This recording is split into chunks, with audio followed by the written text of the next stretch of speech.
Welcome into another episode of Story World. Steve Schramm here with my boy Al. What's up, man? It's your boy Al doing well. How about you, Steve? Sweet, man. Is your real Oh, name man. Steven or is it Steve? It is Steve in. It's, It I is I got you. it is Steve with also an N.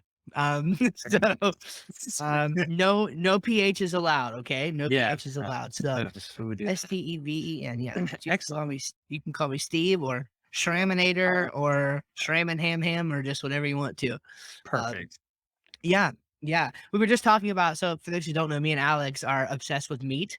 We send each other pictures of our meat all the time. Right off. And it's our wives have started to find out though, so it's a little bit of a problem. It's gone Uh awkward now. yeah, it's gotten pretty awkward. Anyway, we were just talking about how we should do a live stream sometime with eating while we're eating meat and telling our stories. So be on the lookout for that coming soon Yeah. to a Yeah. Story World podcast near you. Okay. So for this episode, I'm super excited because we're talking about the small screen Star Trek: The Next Generation. And this is easily one of my favorite shows of all time. I finally conned Alex into watching a couple episodes with me, and I'm super stoked to talk about it. As am I. It's weird. I remember seeing Star Trek on TV growing up and all through high school, just an episode here and there. And I don't think I ever sat down and watched more than 2 or 3 minutes of one before switching the station. And it's Yeah. odd because, you've always watched and read totally different stuff than me. And with the one thing that you would think I would have gone into because it's, considered nerdy Star Trek, I didn't get into, but you did. So I'm glad that you showed me Yeah. the first couple episodes, and I'm interested to kinda hear what got you into Star Trek. Yeah, for sure. So, we're going to talk about that, and then I want to share a little bit about why. Like, it actually was funny because we kind of went through a bit of a process deciding where we should Mhm. start with Alex. Okay, because I wanted to start him, and we'll get to that in a minute. But we're going to talk about that. Like, why did we choose the next generation of all the Star Treks to choose? Why did we choose that to start? So we're definitely going to talk about that. Don't let me forget about that, Al. All right. I won't say So okay, sounds good. So, so, um, so Star Trek is just another one of these shows that it's like, I mean, it's impossible to grow up and it not be in your periphery, right? Like I grew up in the '90s. Like you're gonna whatever, like Saturday morning cartoons, you're gonna see commercials and whatever. Like it's always gonna be just in the background. I kind of put that in the same category as like Stargate and Battlestar Galactica, all these other shows. I haven't even seen um those other ones either, which is kind of interesting. But Star Trek was one of those. I always knew it was there. I always kind of like figured it would be interesting because I've always loved astronomy and space and star. My mom used to take me to this Cape Canaveral and all of that, like the Kennedy Space Center growing up, and so I was always into that stuff. But never really got into Star Trek. And so the way that I ended up getting into it, so many of you know we've told you before that I used to play music full time, and the family that I used to play with was the Easters, and the Easters owned a recording studio. And my best friend's dad, he's basically like my dad, for lack of a better term, he's basically like a dad to me, um, Russell Jr. So he has always been a huge Star Trek fan, and like what he would do, like this is so funny, is so he built a recording studio and he had a pretty good recording studio operation all throughout the 80s in Mount Airy, North Carolina, which is where I spent like my teenage years and stuff. So where I went to high school and all that's where they're from. And so he built a big recording studio there. And we always joked about it because I came around after those days, but they would always tell stories about how he would have Star Trek playing in on the TV in the control room. Like, so the groups would be out in the booths recording and stuff that came in there, and he would be in the control room engineering, but watching Star Trek on there. at the same time. And for as long as I used to spend a lot of time again especially in my teenage years and in my 20s, I spent a lot of time over at their house and stuff. And he always had Star Trek on. And so eventually, my best friend Jared, he was like, "Okay, you're gonna have to just do it. You're gonna have to watch it, right?" And so, I started watching Star Trek: The Next Generation, and I didn't start personally with the original series, because I just couldn't get there. I I really wanted to like it, and I just couldn't take like the little like floating toy enterprises and the Yeah. cardboard background with the little star cut out. Like I just couldn't do it. I wasn't. I feel like you have to be a pretty hardcore fan to do that. So Gotcha. I came upon Star Trek as like it was just this thing that suddenly was thrust into my life, like because it was a family thing. And this it was like a second family for me. I was spending all this time there, and Star Trek was just like on all the time. Jokes would come up all the time, and I would lose. Like I didn't have any clue what was going on. So finally, I was like, okay, well, I have to do this. So I binged watched for myself on Netflix Star Trek: The Next Generation, and honestly, the rest is kind of history. I watched Star Trek: Next Generation. I watched Star Trek Voyager. I watched Star Trek Deep Space Nine. And those were all like the main series that were around in the 90s. Next Generation, Voyager, and Deep Space Nine. And I loved them. Now, I think at this point, I've even watched more Star Trek than even some of them have, like, in terms of, like, the newer when I say newer, I mean, like, Next Generation, like, excuse me, Voyager and Deep Space Nine, because those series were ones that, I don't know, it's kinda weird. Some people really didn't like them because they were certainly different and followed a different cast and everything, but I always liked them. And so I have seen all of those. Then I moved on to Star Trek Enterprise, which was, I believe, 2000, and like it was early 2000s. And it is kind of like a precursor, sort of like a backstory of the of sort of the beginnings of Star Trek. And so it's a little bit more like down to earth. It's like closer to the time. Well, it's like I think it's set like 100 years after First Contact. So First Contact happens, and then 100 years later, we're starting to explore the stars a little more, and that's where the Enterprise series uh picks up. So that's how I got into it. I got into it just because it was around me all the time, and it was kind of like I really needed to either watch it or I was going to be very, very frustrated. So I watched it, and I really fell in love with it. And we're going to talk about this, so I don't want to take Alex's point away from him, but legitimately one of the reasons why I love the show is because it's like most people think about like Comic Con and like like really nerdy, like going to Star Trek conventions and dressing up.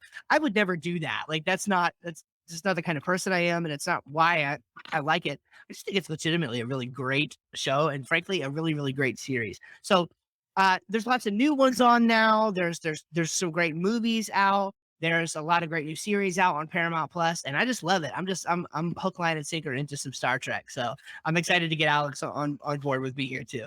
Well, like the big thing then is if I even like the first couple episodes or not, right, Steve?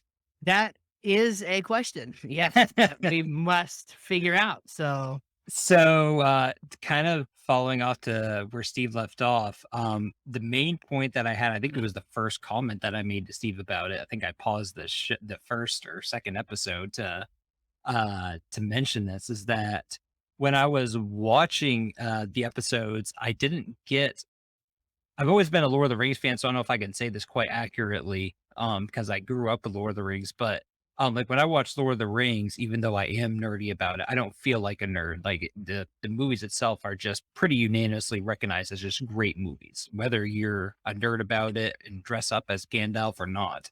I kinda got the same feeling with Star Trek, and never having watched an episode and always hearing about the Trekkies and then going to Comic-Con, and then I watched a lot of the, Big Bang Theory, and of course that's a a television show, but just the stereotype in there as far as Star Trek being for nerdy people, and so watching the first couple episodes, the first thing that just really took me away was how unnerdy it was.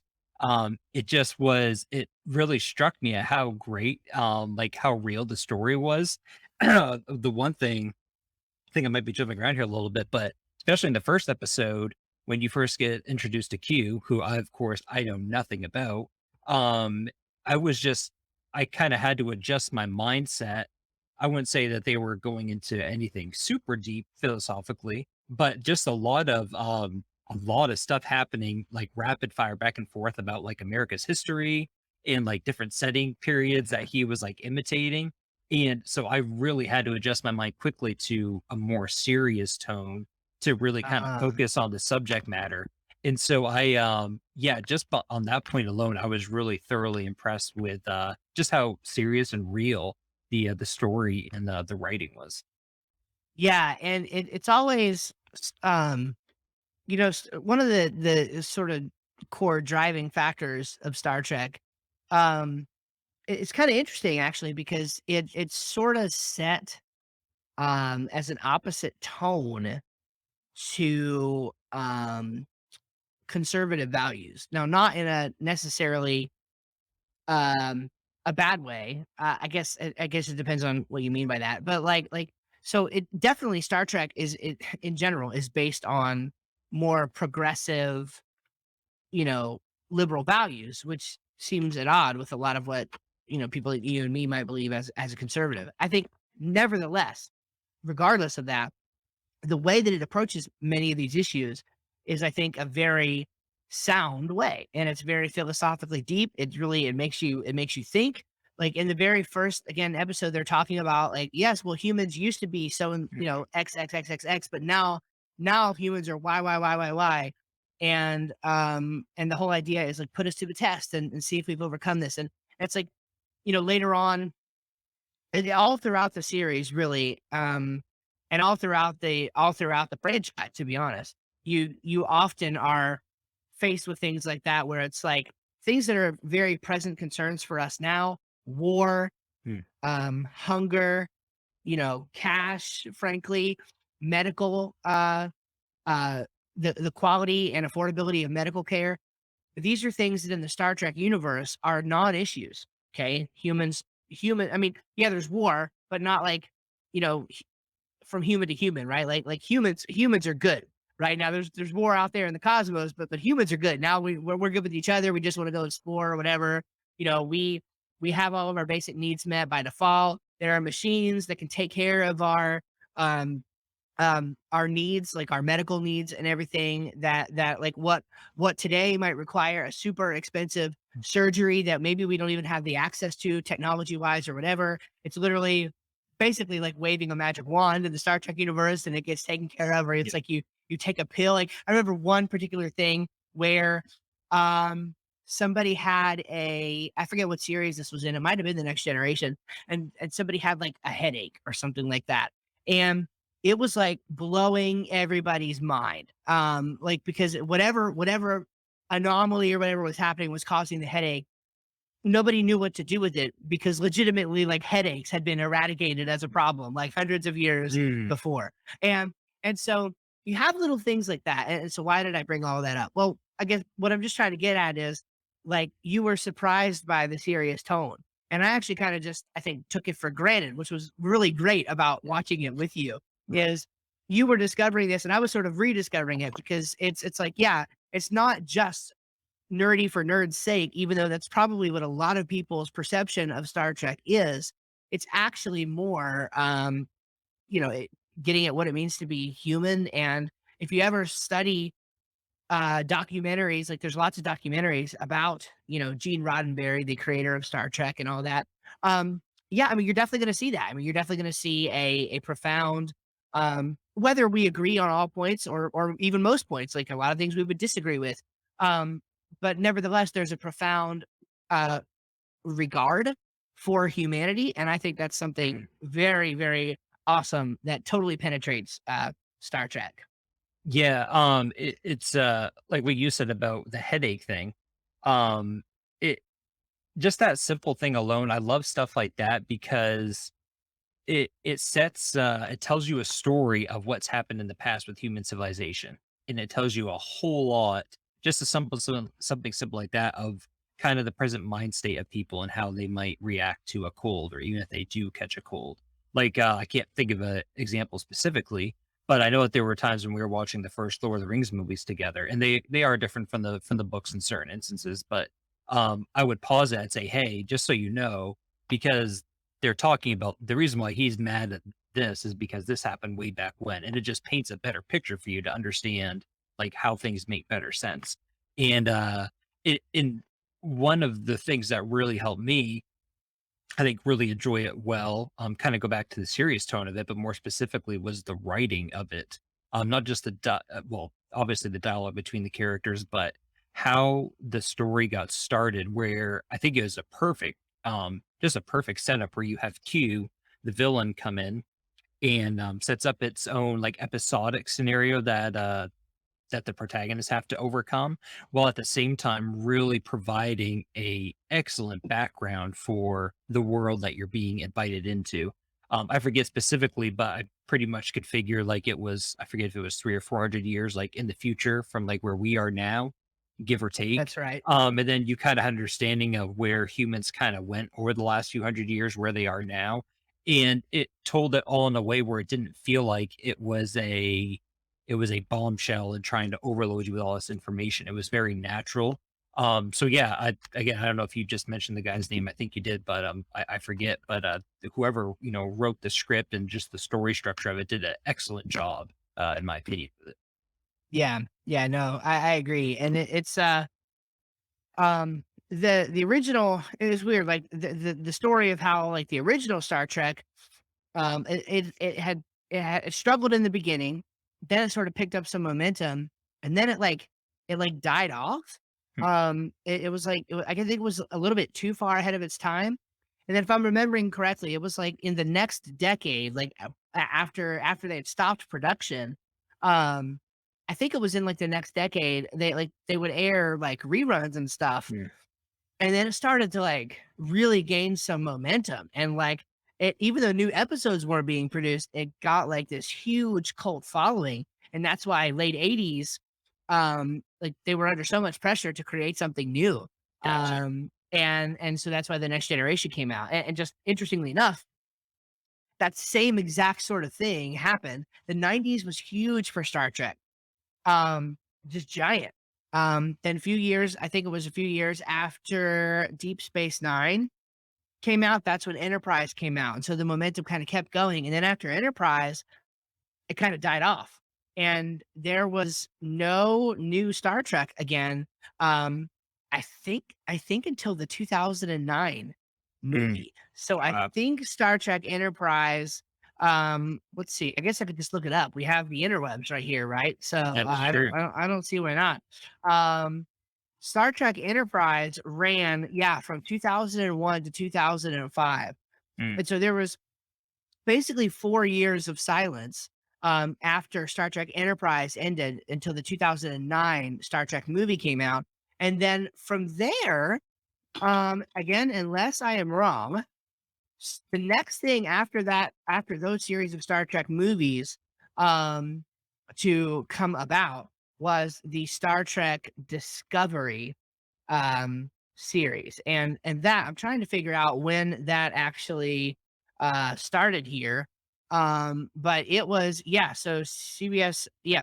So it aired in CBS in 2017. Oh So wow. we didn't have a Star Trek show at all between 2005 and 2017, if Yeah. I've got all that Yeah. right, which I, I think I do. about as long as the gap as between the first and second series, then give or take. That's exactly right. I So what you really see happen is just this pattern of like it's like it can't go away. It's like yeah. there has to be, it's too big. It's too big at this point, right? I forget pretty much everything about it, but I do remember that I did watch the first Star Trek movie and when it came out, Yeah. and I did really like that. I never watched Yeah. the other two, but I need to go back and watch them. That re-engage I think that really re-engaged, that got some, I mean, the diehards were gonna be diehards anyway, Mm. but that the 2009 Star Trek got some new blood interested in the franchise, and I think that's what really led to them being able to start to make some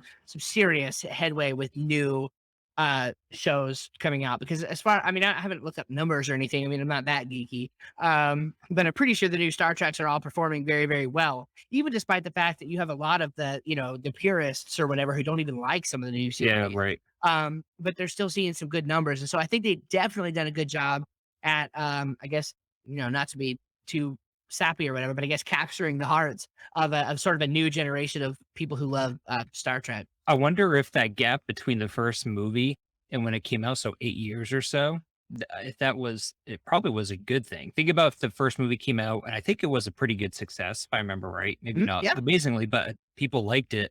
And if like a year later they would have come out with the new, yeah, series to captivate on it, it might have like dried it up way too early.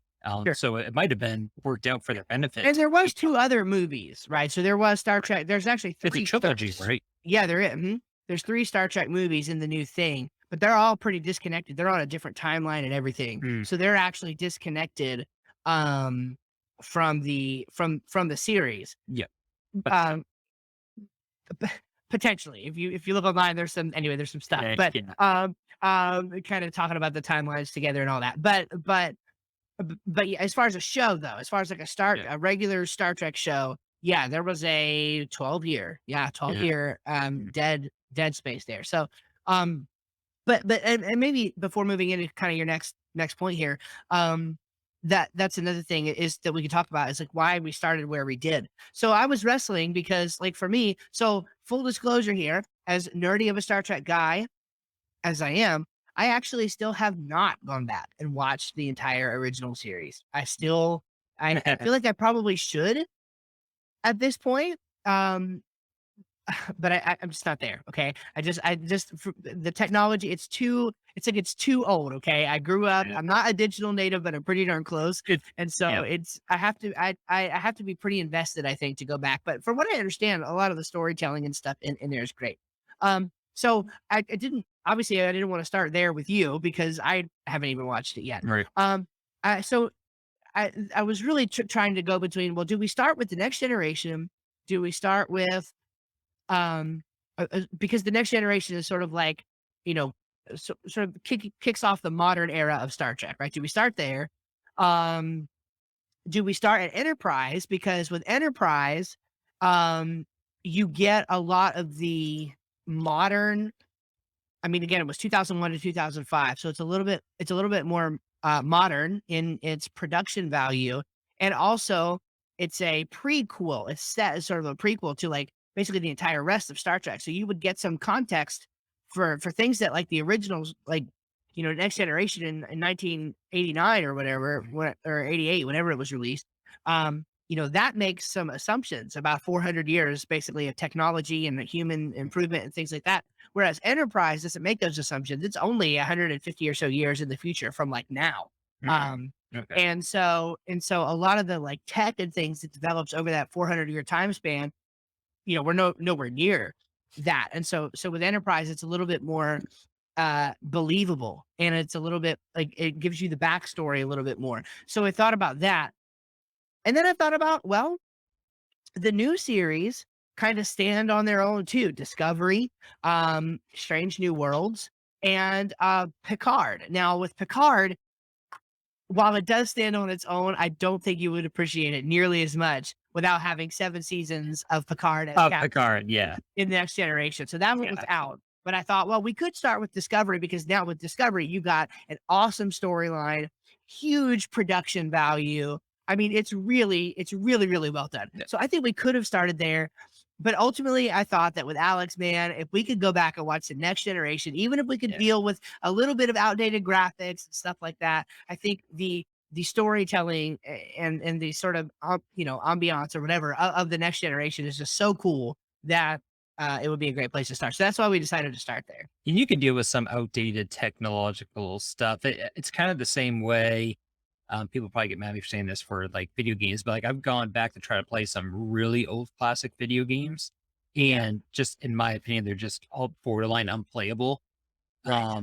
Maybe that's a bad way to put it. Like games that are like super well known, I'll play it and be like, okay, this is neat. I can see the appeal then, but I just don't find the Yeah. enjoyment out of it. But if I go back maybe like 20 years, not 40, but like 20 years, and I play some stuff, it's not just tolerable, but enjoyable. And you kind of look Right. past some of the things. Same thing, I think, with movies and TV shows. Um, 100%. Yeah. Yeah. so That's true.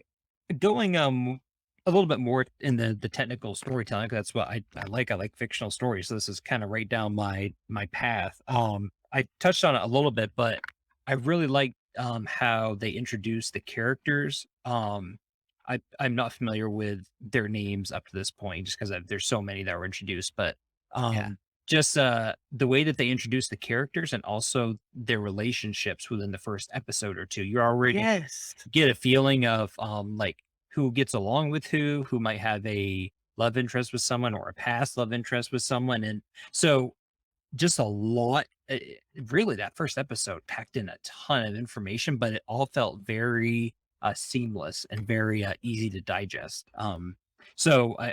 It was very, very good how they introduced all of that.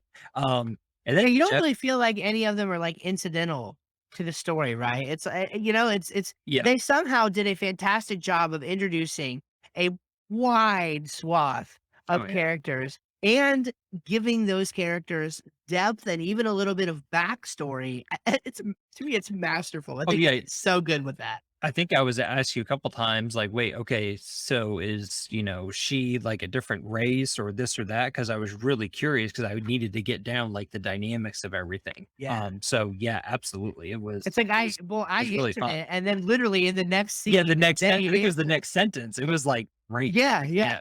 yeah, Yeah. So it was kind of funny.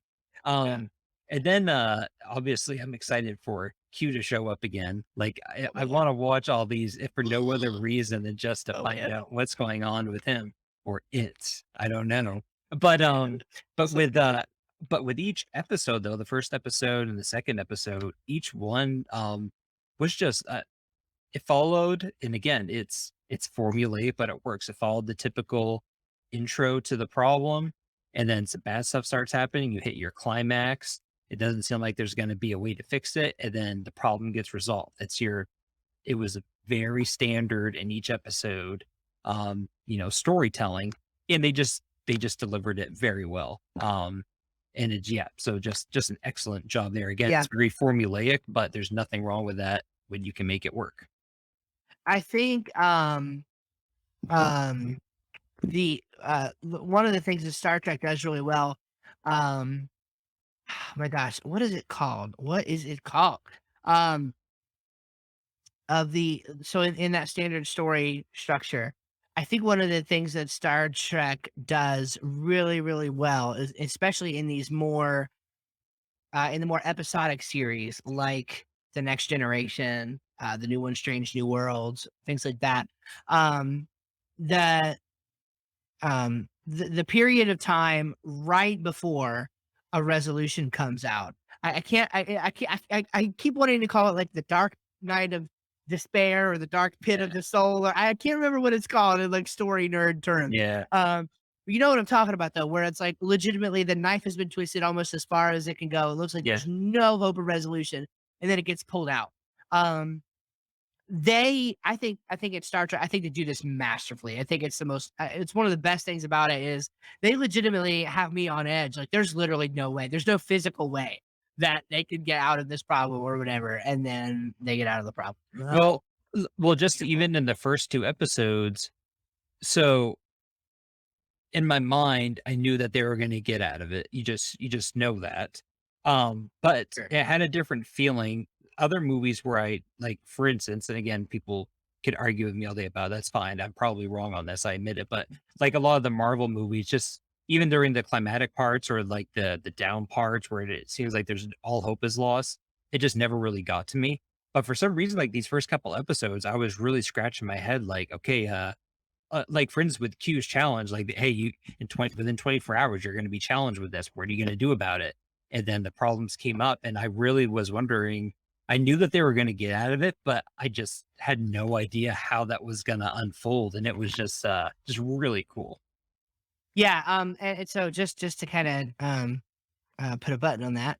I just looked up in my Save the Cat Writes a Novel book, and indeed, so I was right. It's called The Dark Night of the Soul.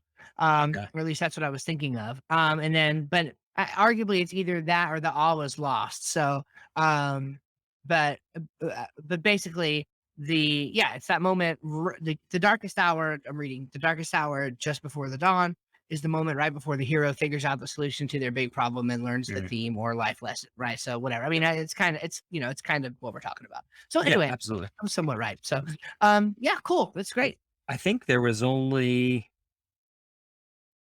one complaint and one question I had. I'll ask you the question first. So, Okay, yeah, spoilers for everyone. I know we already kind of spoiled some stuff, but just more sure. coming out specifically. So, in episode 2, did we ever find out what caused the problem with with like that disease spreading? Did we find out what the source was for that? Yeah, it was this the star. So, The it just star, had to do with the energy that it was emitting? yeah, something like I that. Yeah. figured it did. Like, I just don't remember specifically them saying, "Oh, because the star is doing this, this is affecting that way."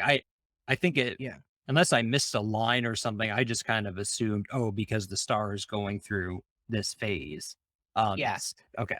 Yeah, they talked about that and it was the kind of it was the thing that the uh the Enterprise Kirk's Enterprise had gone through a similar thing, and so they Right. Yeah. tried the solution that worked for them, and it didn't work for them for some reason. Yeah. And I can't remember all the specifics there. Plus, it's really late right now, so that's probably half of the reason. But yeah, it was definitely due to whatever was going on with the star. Yeah, that's cool. Okay. And then I wouldn't even call it a complaint because I found it entertaining. I just blame it on the 80s. Yeah, Was we both I think had the same thought at the same time when the star collapsing in on itself just like popped and disappeared. right. There's like It was nothing. pretty. We're I think I Yeah, looked at you and you looked at me, and I was like, "What just happened to that star?" the star just got away. It just Like, like sucked yeah, itself, like, it out of nothingness. I'm like, I'm it was pretty crazy. sure it doesn't look exactly like that Probably when that don't happens. think so. Um, but it is the '80s, It is so the 80s, and so it we'll was, forgive you. more entertaining than anything. But yeah, Yeah, that's yeah, all that's the that's points good. I have for it. Just overall, I've really Yeah, enjoyed it, so I'm, looking that's forward awesome. to watching more of it. Well, you're definitely gonna have so what I like about it, and this is, I mean, this is nothing profound. I mean, other shows do this as well, but, Q, and others, the Borg is another really obvious one that's gonna come along here, pretty soon. These are overarching themes that, visit every once in a while, in the midst of a very otherwise episodic sort Mhm. of Okay. show. And so I like that. I mean, you've got, Discovery is an example of one where it's a lot more serial. Every episode sort of builds on the last one, and the themes are very much like, yeah, it's a very logical flow from Gotcha. one to the next. And that's actually a lot of the complaint that people have with it is that it doesn't follow sort of the standard Star Trek formula of episodic with a little bit of serial themes that find their way in every now and then. But I think it's cool. It's a different style of writing, and I Yeah. like it. I definitely think there's a place for it, and I think there's a place for it in the Star Trek universe. It's just a little different. So Yeah, um, absolutely. Um, so it's good. one I'm excited, man. one thing too I wanted to add, yeah, I'm excited too, is that, one thing big for me is just realism and world building, and I just really like a solid, like a realistic world, and so one thing that I really enjoyed, and I hope I get to learn more, if not in this series and other series, is just kinda some of the history, maybe not direct origins, but, of some of the races there. I Yeah. just really, they just seem very grounded, not just kinda like filler, like, it's so easy in sci-fi, fantasy too, but mostly sci-fi, Mhm. just throwing in a random race here, a random race there. Again, don't shoot me, but like Star Wars, and I'm sure Star Trek does that Yeah. probably at some point down the line, but the 3 or 4 different, races or, robots or whatever at the beginning, whatever you wanna call them, androids, just really interesting, and so I'm just really For looking sure. forward to learning more about them. Yeah, there's even and this, I mean, you'll forget about this by the time we get to it in the season, or in the show, but, they really do try to explain, lots of these things. I mean, you definitely will have, things come up that, that explain like relation wise, Mhm. again, I don't think this is too big of a spoiler, but it's like, it hasn't always been that Klingons, like Worf, the guy with the funny bone structure and stuff. Yeah. Like the fact that he's a Federation person is like that's a pretty shocking thing Mm. for somebody who would have started to watch the Next Generation in the '80s after only having the context Gotcha. um of the earlier show, because again Mhm. there was wars and all this other stuff, and so but you even have one episode, like, way into the series, if I remember correctly, that, like, it attempts to explain why are, even though there's all these beings, so many different races and types of beings across the galaxy, why are they all, for the most part, humanoid? It's like one of those weird assumption questions, and they actually endeavor to answer that Hmm. question. That's cool. How like the original race was humanoid. So, um, it's very fascinating stuff. So, I'm uh, looking forward to that. That's interesting. yeah, it is. When did the first series take place, like, in relation to, Next Generation? Like, That about is the a really same good time? question. No, I think it would have been a couple hundred years separated. Although Okay, I'm not entirely positive about that, but I'm pretty gotcha. sure it would have been a couple hundred years somewhere around there. Okay. Um, Separated. So yeah. And what's cool is the shows that are airing now, Discovery and Strange New Worlds, those are more closely related to the timeline of the original Star Trek Oh, and cool. Okay. than the later. So it's really, That's interesting. if you're a time nerd like Yeah, I am, um, Star Trek is just it's the place for you. And the water is fine. Get on in. So perfect. Good choice, Steve. Good choice. yeah, man, I'm excited. So stories of the week. Should we do Yes. that? Yep, let's do it. Oh, I can go ahead and step into it first. That's fine. go for it. We kind of like to talk about our boy Elon quite a bit. Yeah, man. Yeah. So Got him on something speed dial. he, he has me on speed dial. Nice. Nice. uh, Lost my energy drink on that one. I know for those of you who can't see it, I said that as soon as Steve was sucking down his monster and almost sprayed it everywhere. But yeah, so little bit of I guess I'm leaning slightly towards negative on this, although it kind of depends on the situation. But um from what I saw, Elon pretty much put out a blanket statement saying like, hey, people have to be in the office at the work site for a minimum of 40 hours a week. Steve, you can correct me if I'm wrong. I heard differing things. I heard that that was to all employees or the majority of employees. And then I saw somewhere else where it was mostly aimed towards like executives and like managers. Did you see a difference between them? Yes. That I heard that as well. I did actually see a screenshot of the email.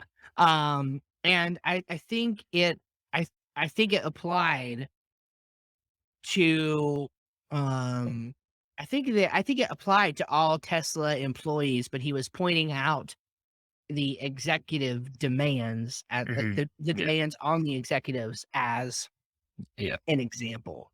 Yeah. That's kind of what I thought. But I'm kind of in the middle on this. Because the one part of me, I would say the largest part of me, the belly part of me, is very Right. much geared towards like, uh, who cares if you go to work? Who cares if you're at home? Find the best work life balance possible for you. And Mm. if you get the job done, then that's what matters.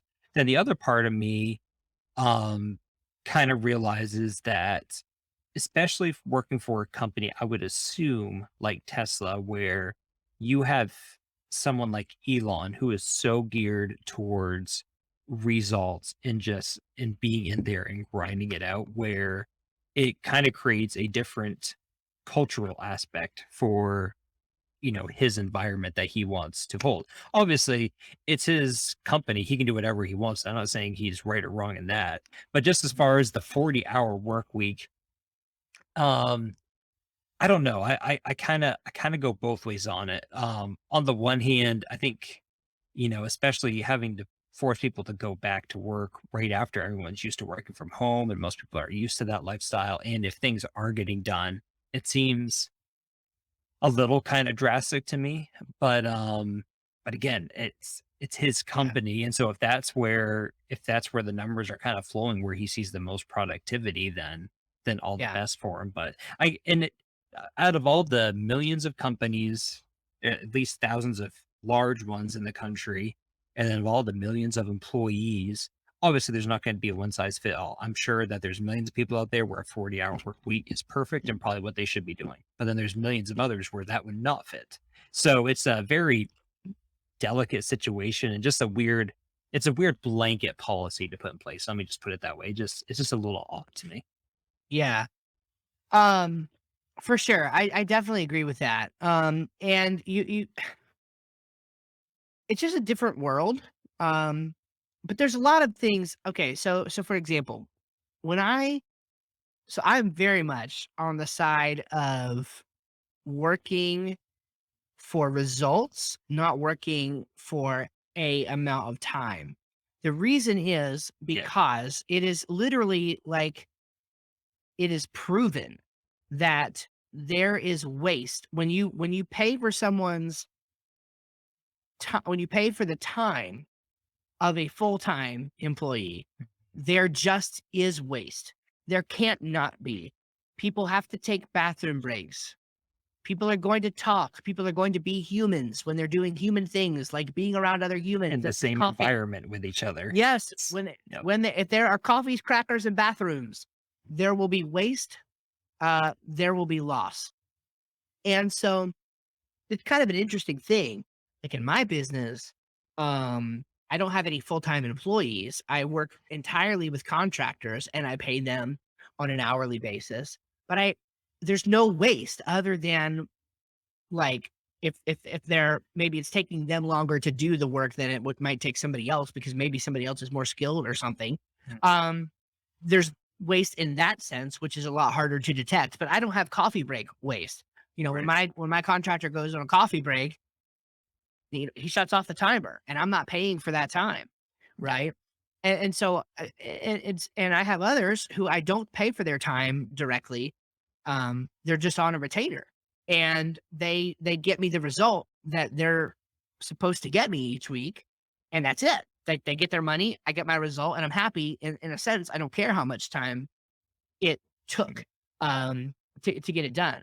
And so, like, a good example of this, I don't know if I mentioned this on the podcast. You and I have talked about it, of course. I think I might have mentioned it on the podcast. Yeah, I did, maybe because of the job description. I think I used that as a story of the week. But Yeah. Yeah. basically, a job opportunity came up. I'll just rehash real quick. A job opportunity came up with like my dream company. Um, it's basically like it's sort of my dream job for my dream company at a great salary, and I didn't end up doing it because I'm a small business guy and entrepreneur guy at heart, and I don't like it's something that I need, so I wouldn't be able to just give it up, and so I didn't apply for it. But the point is that company's policy is yo, we work a max of 40 hours a week. And the guy's like, look, if you don't think 40 hours is enough time, then take a trip from Chicago to London or like 8 hours a day, right? Like it translates to 40 hours a week Yeah. for, and now during the summer, they do a 4 day work week. But let's say it's 8 hours a day, right? 5 days a week. He's like, take a flight from Chicago to London. Don't bring a phone. Don't do anything. And you tell me how much time it is. 8 hours Hmm. is a lot of time to Yep. get meaningful work done in a day. And the point is that most people don't really have 8 hours at work to work because You there's might have water 5 or cooler, 6 the hours. coffee breaks. Yeah, they might exactly. They might have 5 or 6 hours. Realistically, if you take like an hour break times, whether it's, bathroom or getting a snack or Yeah, just, checking your phone or taking a phone call, another hour, I guess, an yeah, average of chit chatting with people. yeah, Um, dude. at the very least, you're looking at 6 hour work week, a 6 hour work Mhm. day. And so I thought it was interesting that at the same time, like you had this one company who's like, yeah, like you work a max of 40 hours a week. And during the summer, you're actually going to work like 32 hours a week. And that's Yeah. going to be good enough. And you're going to get all the work you need to done. And that'll be absolutely plenty versus somebody else who says, okay, we're going to do a minimum of 40 hours a week. And you can really show me how awesome you are Yep. by putting in a lot more time in that. Now, I think a very obvious caveat here is this is not an apples to oranges comparison. Okay. The context is Exactly. Tesla versus this company Basecamp. Okay. Literally, the founders of Basecamp, um, one of their philosophies is that they don't even set goals. Right. So, and I like this, by the way, but they don't even set goals. It's like, because the goals are often set. And I agree with this when you set a goal, you're setting the goal as the person who has yet to achieve the goal. You become a different person through the achievement of the goal, and then it's no longer the goal. So you always have this moving target. And so instead of the goal just being some random arbitrary whatever number or whatever that was picked out of thin air, it's more like, no, we're just going to show up every day, do the absolute best work we can, and do it in an amount of time that is reasonable. So that's their entire philosophy, their entire mindset, and it's driven their business for 20 plus years. I mean, they're an older company than Tesla and SpaceX. Um, but with Elon, with a company like Tesla, we're not even going to go to SpaceX because I mean, they're trying to go to Mars. But let's just take Tesla. So SpaceX is the company that's trying to get humans off the planet, and Tesla is the company, like, they're a lot more than just a car company. Really, honestly, it really comes down to batteries for Tesla, and we can get into that later. But it really, with Tesla, it literally comes down to um uh, a battery capacity. That's literally it, right? That is the mission of Tesla, is to get a certain amount of electronic battery capacity on the planet so that the planet itself can be sustained for longer. Um, okay, when that's your mission statement, basically like make the human race survive longer. Okay, that's a little bit more epic of a Right. task than manage your projects well so stuff doesn't fall through the cracks. Those are two different things. And so, okay, 40-hour, yeah, I mean, if you're working for the company who's trying to sustain the human race for the next 123 years, Right. okay, maybe a minimum 40-hour work week is reasonable, and, you probably, if you do your job well and you work for Tesla, you probably get paid pretty darn well. Um, and so it's give and take. Ultimately, you can decide to work there or not. I mean, if you get hired, great. If not, whatever. But like, you don't have to work for that company. You could go find a different company to work with. So I guess all of that to say, I'm with you. I think you really just have to contextualize where you're at. At the same time, it's like, there's a saying, there's a quote that says that, and I think it actually it's like a Mormon leader who said this, which, I mean, it doesn't do anything. It's, no shade on the quote. Um, but the quote is that no success can compensate for failure of the home. And I think that's 100% true. I mean, if your home is, it doesn't matter what the success is out there. If you're failing in your home, to lead your home, to provide for your home or whatever, then you're failing. There's no success that can compensate for that. And so I don't know. I mean, I don't think that the right thing to do is to work hundreds of hours or whatever. 80 to 100 hours a week. I don't think that that's the right path for most people. Um, but maybe Elon feels differently. So that's interesting. Um, Yes. okay. So mine's quick. My story of the week is to get a little bit of marketing stuff in here. I'm really one thing that I'm trying to learn more about is Facebook ads. Um, and not even just Facebook ads, but ads in general. Um, and I'm I don't know, it's kinda weird, like, I do wanna learn more about them, but at the same time, I don't, because I don't really like them. However, they are a quick way to generate traffic. When you have more money than time, you can do that, and so I'm wanting to learn more about it. Um, and so anyway, one of the things that you can do is you can go to facebook.com/ads/library, and you can literally look up, you can see the ads, all of the ads that anybody is running on Facebook. And so, of course, there are multiple different reasons for this, and ways that you could use this. I mean, the primary purpose for it is advertising transparency, so you can always see what ads anybody is running to you. But as a marketer, you could use this to sort of hack people, to model people, right? To say, okay, well, what's working? You know, so and so in my industry is running ads that look like this, and they're successful with them. Well, maybe I could make an ad that looks kind of similar to this, and operates kind of similar to this, and it would work Right. for me too.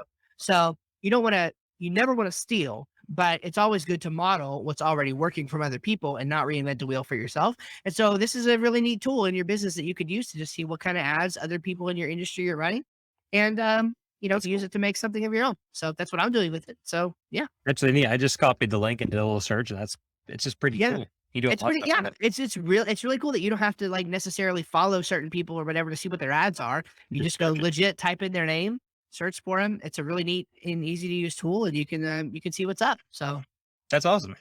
yeah. All right. I think that's it then. Yeah, for this episode. So thank you so much for joining us. I hope you loved our ramble about Star Trek. I for one am all about it. Excited about the future of Star Trek watching with my boy Al, It'll be and fun. I'm sure we'll have more to Maybe talk we'll about. maybe we'll eat some meat while we do it. Maybe we'll eat some meat while we do it. That would be so exciting. All right, so cool. Okay, my friend. That's gonna wrap it up for this one, you guys. Thank you so much for watching or listening or whatever you're doing. Take care. God bless, and we'll see you next time around. See you next time.